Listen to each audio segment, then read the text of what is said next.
Brigitte Lahaie, Sud Radio, le Love Conseil.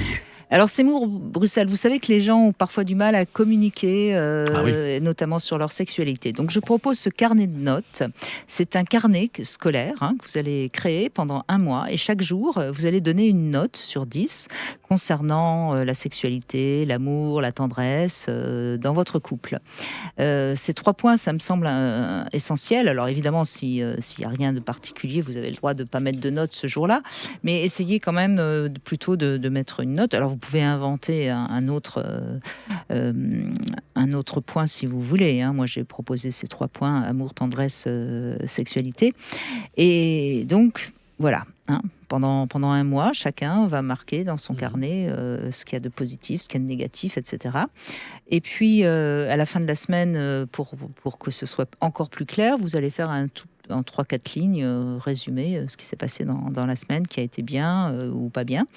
Et à la fin du mois, vous allez relever les copies, si je puis dire, les 2 carnets, et vous allez comparer vos notes, vos impressions. Et c'est franchement une étude qui va vous permettre de voir sur quel point votre couple s'entend particulièrement, sur quel point il est sur la même longueur d'onde, vous m'avez vu venir. Et là où il y a vraiment des divergences, et c'est intéressant parce que peut-être qu'il y aura une divergence, par exemple sur la tendresse, peut-être qu'il y en a un qui trouvera qu'il y a beaucoup trop de tendresse, ou pas du tout assez. Et c'est une façon de communiquer concrète, parce que c'est vrai que les gens ont vraiment du mal à communiquer. Et d'arranger les choses. Et évidemment de rectifier ce qui va pas, et puis d'apprécier ce qui va, parce que c'est aussi important dans un couple de s'appuyer sur ce qui va bien.